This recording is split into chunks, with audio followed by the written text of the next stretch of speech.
We're here with the FW-120 2-gallon per minute water purifier. This model is powered off 120 volts AC. There are several models that allow you to power it off solar panels or 12 volt battery sources. I'm going to quickly go over the setup and operation.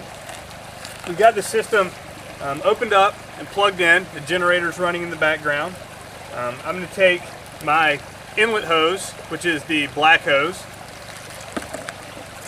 lift up the canister housing and slide it right into the pump inlet.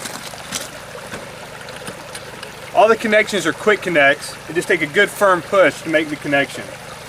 While you have the filter housing up, you can also check and be sure that the pump is plugged in securely. On the other end of my inlet hose, I've got two options: the garden hose connection or the silt screen.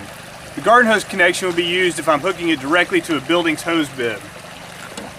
In this setting, I'm going to use the silt screen to draw water from the standing source. Again, it just firmly slides into place.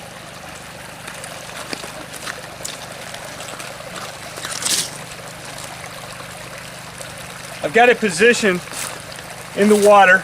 It's off the ground a little bit so it doesn't suck in dirt, and I've got it secured down with a rock.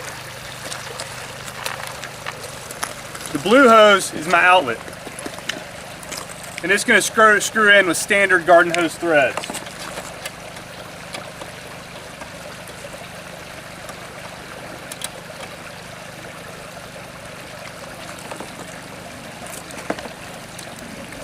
And I'm going to use the included hose nozzle for the outlet.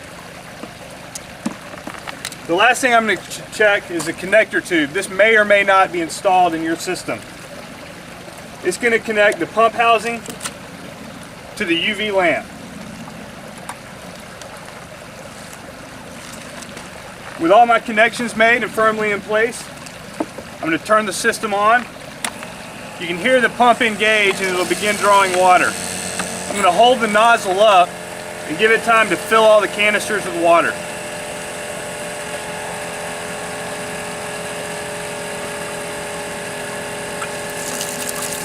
It'll take a minute or two for it to get its flow going. And then you can start and stop the flow as needed. You can see the system will automatically shut on and off as it detects the pressure rise and fall.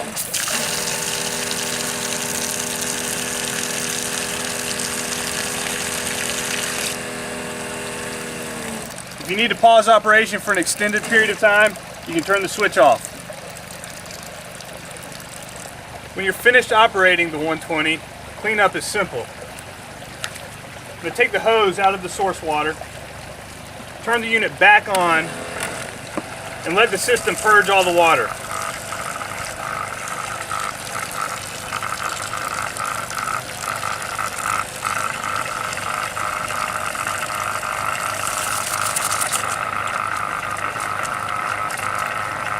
Once the water stops flowing, I can turn the system off and begin disconnecting the hoses.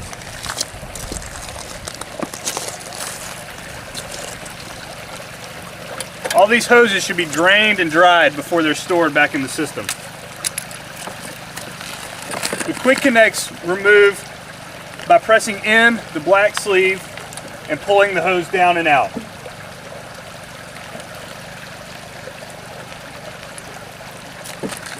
The filter housing can be taken out completely by removing the hinge or simply pivot it out to work on the filters.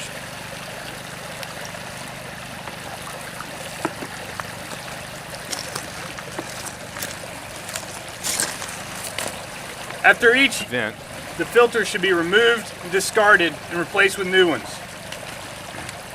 The housing simply unscrew by hand and the filters come out.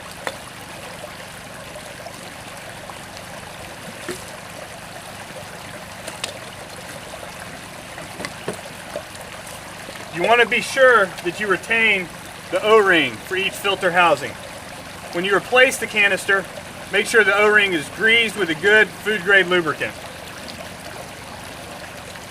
You can find replacement filters and a maintenance kit that includes new O-rings and lubricant in the case. You can also find replacement UV lamp, and cord sleeve. Once you've cleaned your system and let it air dry overnight, repackage all the contents to be ready for your next deployment.